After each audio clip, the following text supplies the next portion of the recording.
सास, बहू और ताबीज। सुप्रिया का रोज किसी न किसी बात पर अपनी बहू तारा से झगड़ा होता ही रहता। दोनों स्वभाव से जिद्दी और अड़ियल थे। दोनों में से कोई भी एक दूसरे के आगे झुकना नहीं चाहता था।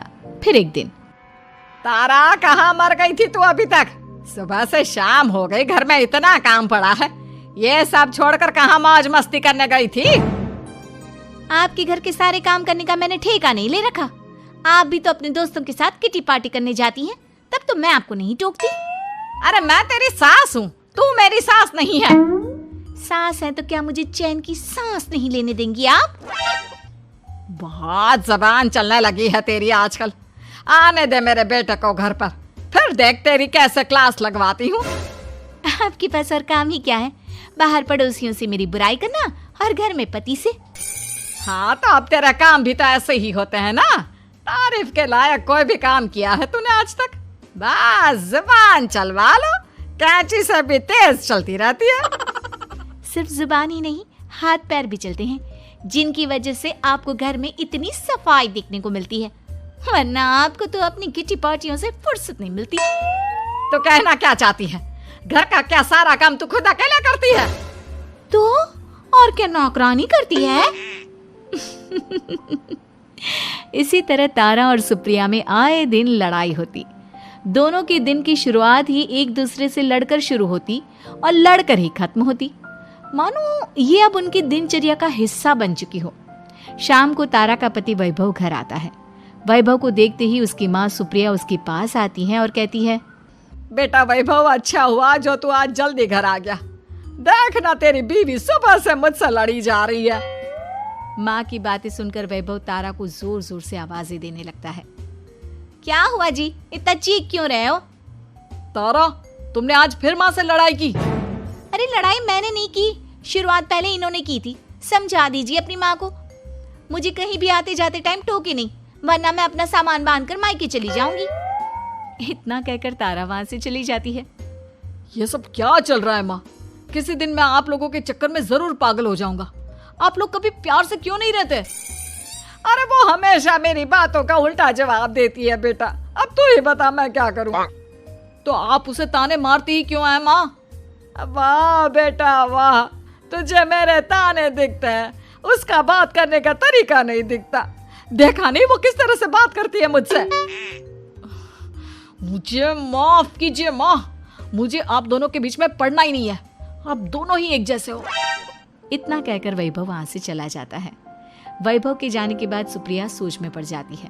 धीरे धीरे समय बीतने लगता है और एक दिन सुप्रिया को पता चलता है कि उनके गांव में एक महात्मा ठहरे हुए हैं जो वशीकरण करना जानते हैं। तो सुप्रिया भागते हुए उन बाबा का पता ढूंढने निकल पड़ती है।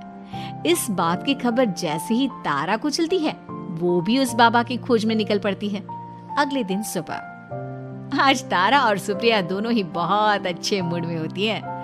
ना सुप्रिया तारा को देखकर कोई ताना मारती है, ना तारा अपनी सास से बेवजह उलझती है। दोनों मिल बांट कर रसोई में काम करती हैं। भाई तारा, जरा मुझे वो चाय पत्ती पकड़ाना।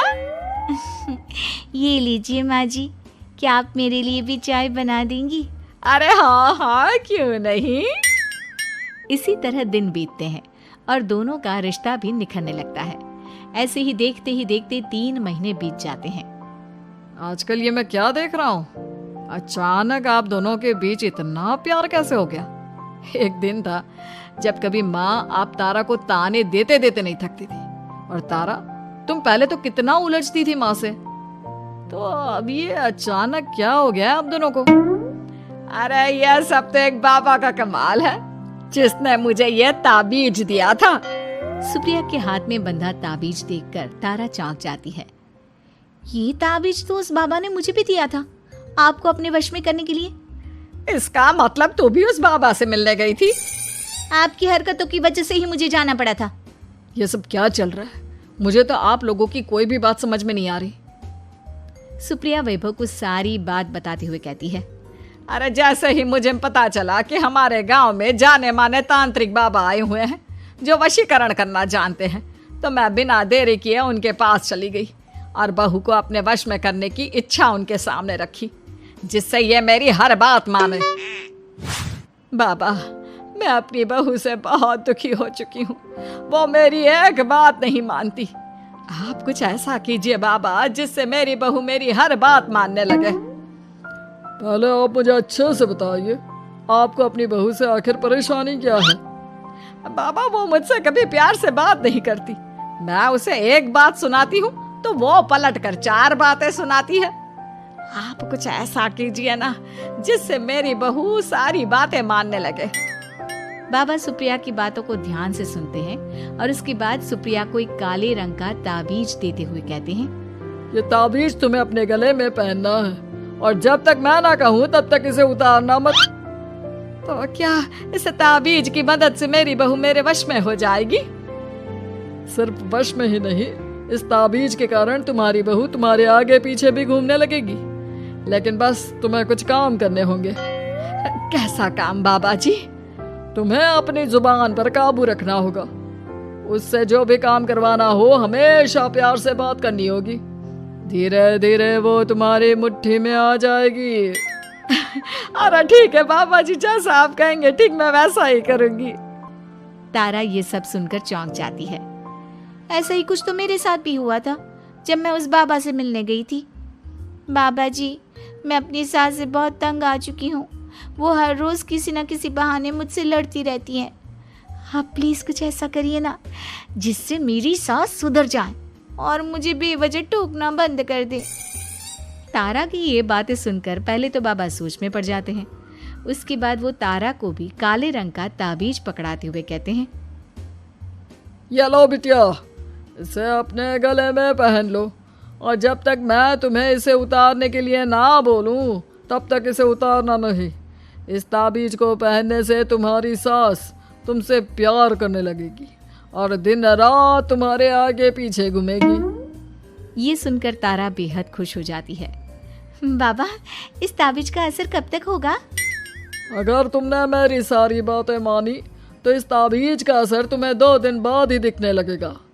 उसके लिए सबसे पहले तुम्हें अपनी सास को इज्जत देनी होगी, उनके साथ प्यार से बर्ताव करना होगा और अगर कोई भी काम भी करवाना हो तो प्यार से ही बात करनी होगी।